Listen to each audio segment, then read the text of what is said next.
সকাল সকাল ধ্বংস শুরু হয়ে গেল।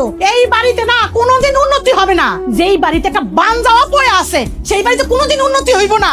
সামান্য তো একটা গ্লাস ভাঙছে। সামান্য তো হবেই, কারণ এগুলো তো তোর বাপের টাকার কেনা না, আরেকজনের টাকার কেনা। সেজন্য তো সামান্য মনেই হইব। যদি তোর বাপের টাকা কেনা হইতো না তাহলে বুকটার মধ্যে কষ্ট লাগতো, কষ্ট। একটা গ্লাস ভাঙার জন্য আমার বাবাকে টানা কি খুব দরকার?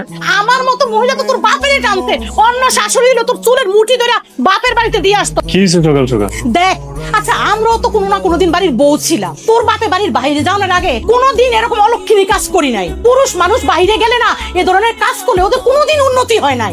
বাবা রে বাবা, এই কথা বলার সাথে সাথে না বউ তো তেলে বেগুনে জ্বলিয়ে উঠছে। আমি আমার রুম থেকে সবকিছু শুনছি। আমার কথাই তো শুনবি। আচ্ছা তোর বউ যে আমার লগে তর্ক করলো সেটা কি একবারও শুনছ নাই? কথা বলতেছো ওর সাথে, ওকেই বলো। ওর বাবাকে টাকার কি দরকার আছে? এই ঘুরে ফিরে তো আমারই দোষ হয়ে যাব। ওর বাপে শুধু নামটা দিছি। ওর বাপের তো কপাল ভালো যে ওর বাপের আমি দুটা দিয়ে পিটাই নে। মা থামবা তুমি। 4 বছর ধরে একটা বান্দা এই বাড়িতে পড়ে আছে। আমি এখন পর্যন্ত একটা নাতি নাতি মুখ দেখি নাই। শেষ, আমার পুরো জীবনটা শেষ। এইভাবে যদি পুরুষ মানুষ মুখ কালো করে বাইরে যায় কোনোদিন উন্নতি হইব না। বান্দাটা মরেও না, কিচ্ছু কইলি এমনি পের পের করে কান্দা দেয়, চোখের পানি মানে হাতেই থাকে। আমি তোমার জীবনটা নষ্ট করে দিলাম, তাই না? আবার শুরু করলে? মা তো ঠিকই বলে, 4 বছর হয়ে গেছে তোর সাথে আমার বিয়ে হয়েছে। এই 4 বছরে আমি তোমাকে একটা সন্তান দিতে পারলাম না। আমার না ভীষণ ভয় হয় যদি কখনো তুমি মায়ের মতো ভাবতে শুরু করো, যদি কখনো তোমার আমার দিকে তাকিয়ে মনে হয় যে আমি অপূর্ণ।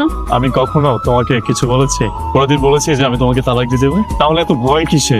আরে বাবা, সন্তান দেয়া নেয়া এটা কি আমাদের হাতে? এটা একমাত্র আল্লাহ তাআলার হাতে। আল্লাহ কখন কাকে সন্তান দেবে সেটা আল্লাহ ভালো জানে। কাউকে খুব সহজে সন্তান দিয়ে দেন, আবার কাউকে অনেকদিন অপেক্ষা করে। এটা নিয়ে মন খারাপ করা বা অন্য কিছু ভাবা একদম বোকামি ছাড়া আর কিচ্ছু না।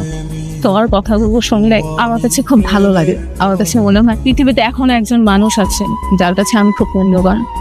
পৃথিবীতে সব থেকে মূল্যবান মানুষটা হচ্ছে তারাই আমার। বাড়ি করে এরকম ফাঁকা ফাঁকা লাগতেছে কেন? রকি রকি বউ ওরা কই? কই আর যাইবো? ওই যে বান্দাটা নিয়ে ডাক্তারের কাছে গেছে। এখন পর্যন্ত এই ডাক্তার দেখানোর প্রকল্প চলতেছে। আর বলিস না, 4 বছর হয়েছে বিয়ে হয়েছে, কত ডাক্তার কবিরাজ পানি পড়া, কোনো কিছুতেই কাজ হয় না। লাখ লাখ টাকা খরচ করছে, লাভের লাভ না কিছুই হয় নাই। 4 বছর কিন্তু কম কথা না। আমার বয়স হয়েছে, কোথায় আমি নাতি নাতির মুখ দেখবো? তা না, জানোস না এলাকায় গেলে মানুষে খালি জিজ্ঞাসা করে তো নাতিপুতি কই। তখন আমার ইচ্ছা করে একদম মাটির নিচে ঢুকিয়া যাই। রকি কি কয়?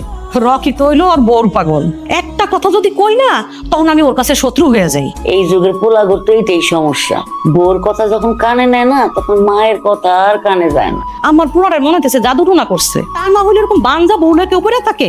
এই তো সুযোগ, এই সুযোগে আমার লিপির এই বাড়িতে ঢুকাইতে হবে। তোর একটা কথা কয়। কি কথা কবি ক?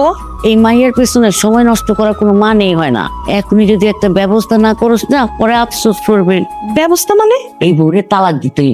কতবার বলছি, আমার কথা শুনলি না, রাইগা যায়। মানে আমাকে লিপি, আমার লিপি তো খুবই ভালো মাইয়া, লেখাপড়া জানা, সাংসারিক মাইয়া। আমি কই কি রকির সাথে যদি ওর বিয়েটা হয় ভালোই হইব, তবে আমার মাইয়ার একটা তালাক আছে, তাতে কি? তোর পোলারও তো বিয়ে আছে তাই না? তুই একটু ভাইবা দেখ বিষয়টা নিয়ে। কথাটা কিন্তু তুই মন্দ করস নাই। একটা কাজ করে চল, তুই আর আমি মিল্লা রকিরে ভালো করে বোঝাই, এই মাইয়ারে তালাক দিয়া দে। তালাক দিয়ে আমগো লিপিরে বিয়ে করু। যদি রাজি করানো যাইতো। যাইবো না কেন? যাইবো।